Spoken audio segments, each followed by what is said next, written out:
Bene data bakundwa b'umwami Yesu Kristo, mwese abakurikira izi nyigisho tubahaye ikaze mu biganiro bya Saveur Divine. Ibi biganiro mu bitegurirwa n'abavugabutumwa bwiza batandukanye, akaba ari umuhamagaro ugendera ku ijambo ry'Imana byanditse mu gitabo cy'ubutumwa bwiza uko bwanditswe na Matayo ibice 24 umurongo wa 14. Kandi ubutumwa bwiza bw'ubwami buzigishwa mu isi yose ngo bube ubuhamya bwo guhamiriza amahanga yose, nibwo imperuka izaherako ize. Ibi biganiro mubikurikira ku channel ya YouTube yitwa Saveur Divine. Tubifurije kugubwa neza. Imana Data ari nayo So ibaha umugisha.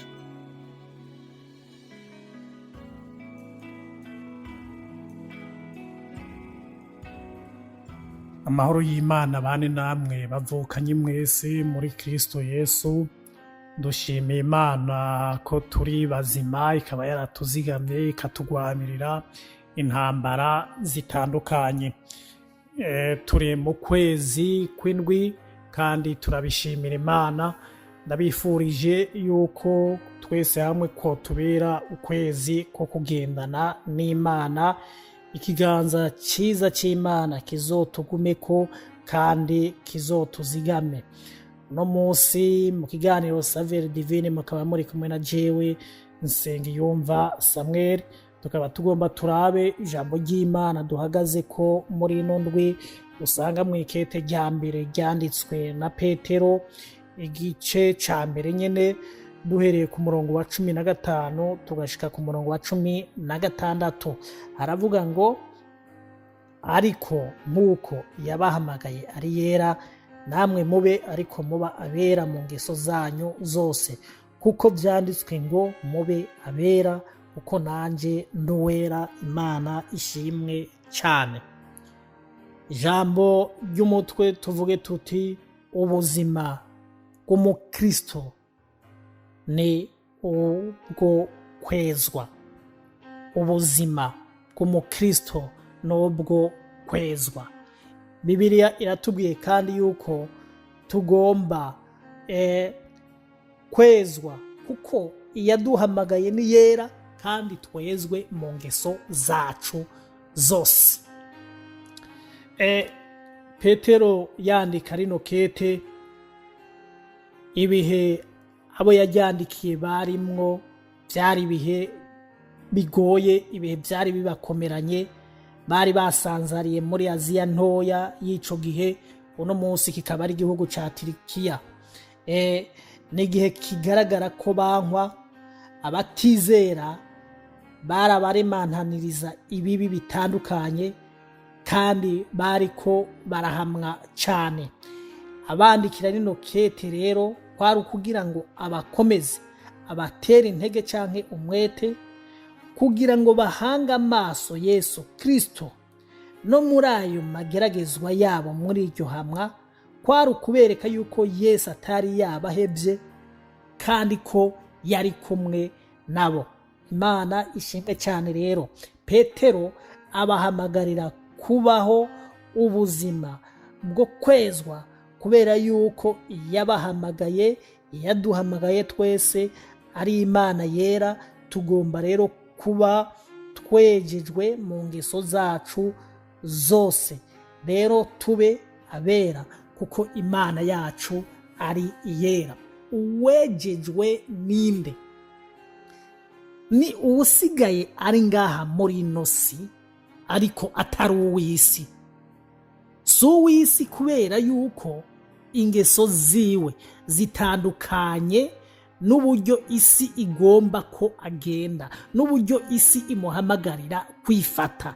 Isi iduhamagara kugenda tutagira akarimbi, iduhamagarira akaboregwe, ubusambanyi, urwanko, amacakubiri, inzigo, ishari. Ntushobora kuvuga ngo warejejwe ukiboshwe n'ivyo bintu. Uwejejwe wese rero yahinduwe n'ijambo ry'Imana, ryaramutsinze, amenya ko ari umunyabyaha, arimuka, aheba izo ngeso zose mbi Imana itamugomba ko, aheba izo ngeso zose mbi Bibiliya idashingira intahe, aheba ibyo byose Imana itanezerererwa. ubu ari ngaha muri ino si, ariko ni kavantara, ni ingenzi, ni umwimukira, afise igihugu ciwe co mw'ijuru, afise igisagara agomba kuzobamwo, ariko ararondera umwubatsi w'ico gisagara. Ni Imana yonyene. Ugomba kuzoba muri ico gihugu rero kubera wejejwe. Ubuzima bw'umukristo rero ni ubuzima bwo kwezwa. Imana ishimwe cyane. Tugiye kuraba hariya mu butumwa bwiza uko bwanditswe na Yohana igice c'17, reka turabe duhereye ku murongo wa 14 naho dukeneye cyane cyane umurongo wa 17. Havuga ngo nabahaye ijambo ryawe kandi ab'isi barabanka kuko atari ab'isi nk'uko nanjye ntari uw'isi. Singusaba ngo bakure mu isi, ariko ngo barinde wa mubi. Si ab'isi nk'uko nanjye ntari uw'isi. Ubeze mu kuri, ijambo ryawe niryo kuri. Yesu yari karasengera intumwa, aravuga ati data, abasabisi singusabye ngo bakure muri ino si, ariko ubeze mu kuri. Ijambo ryawe niko kuri. Imana ishimwe cyane. Ijambo ry'Imana rero riratweza.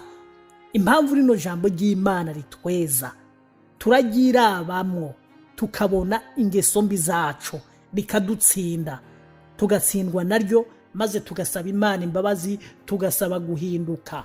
Kandi kwezwa ni ubuzima bw'umukristo bw'iminsi yose, bw'umwanya wose. Nta muntu yezwa rimwe ngo arahejeje. Turonka ibitwanduza, turonka ibitugerageza, turonka ibiduhagarara imbere byinshi. Nico gituma twama dusaba Imana kwezwa. Umukristo wese agomba kubaho umwana w'Imana w'ukuri, agomba kubaho ubuzima bwo gusoma ijambo ry'Imana, tukagira ubuzima by'ukuri bushinze imizi mu ijambo ry'Imana, kuko niho tumenya ukuri.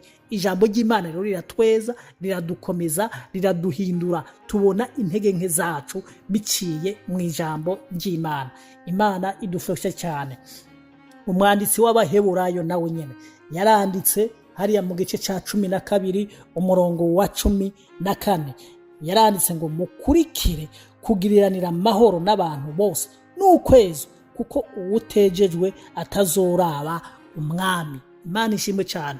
Ngiki ikintu kizotuma turaba umwami, tubana na Yesu, nuko tuzoba twarejejwe, twabayeho ubuzima bwejejwe mu ngeso zacu zose. Kugira ngo umuntu ave mu gihugu ciwabo aje mu bindi bihugu, agomba gusaba ikintu cyitwa visa, bukaba ari uburenganzira ico gihugu ugomba kujamwo kiguha kugira ngo ucinjiremwo. Visa rero tubonye hano hantu kugira ngo tuzorabe umwami, tuzobane na Yesu, tuzobe mu bwami bw'Imana, nuko tuzoba twarejejwe. Utazoba yarejejwe ntazoraba umwami. Umukristo rero agomba kubaho mu ijambo ry'Imana. Ubuzima bwiwe nubwo mu ijambo ry'Imana, nugusoma ijambo ry'Imana, nugusenga. Imana ishimwe cyane. Agiriranira ubusabane n'Imana. Imana ishimwe cyane. Asaba Imana kugira ngo imufashe, imweze, imutunganye, imuhindure, imukomeze, imusige, imwambike. Imana ishimwe cyane. Ngiyi visa rero, visa iduha uburenganzira bwo kuzoraba umwami, nuko tubaho ubuzima bwejejwe. Imana ishimwe cyane. Ntushobora kuvuga yuko uri umwana w'Imana udasoma ijambo ry'Imana. Imana idufashe kandi iduhangaze. Izi telefone dukoresha nishobora kugira akamaro utayishizemo umuriro ngo yicomeke mu muriro. N'umukristo igihe atari mu ijambo ry'Imana naronka ubushobozi, kuko iri jambo ry'Imana riradukomeza. Za televiziyo, imbonesha kure abantu baraba, utayicometse mu muriro nta kamaro ifise. Umukristo nawe araronkera ubushobozi mu ijambo ry'Imana. rikamweza rikamutunganya rikamukomeza mu buzima bwo gusenga. Imana ishimwe, akaronka mpwemu w'Imana, akarongorwa na mpwemu w'Imana kandi akamwumvira, kuko mpwemu w'Imana aramenya ibihishijwe byose. Mpwemu w'Imana araduhishurira amabanga, mpwemu w'Imana aratwemeza n'iby'icyaha. Ubuzima bw'umukristo rero, umukristo kandi w'umwana w'Imana n'ubwo kwezwa. Dusaba Imana kugira ngo idushoboze kubaho ubuzima bwo kwezwa. Dusaba Imana kugira ngo tugume mu ijambo ry'Imana. Umusore ngo nta kindi azokwezesha ubuzima inzira yiwe canke atari kubaho uko ijambo ry'Imana rimuhamagarira kubaho. Imana idushoboze rero kugira ngo by'ukuri tubeho ubuzima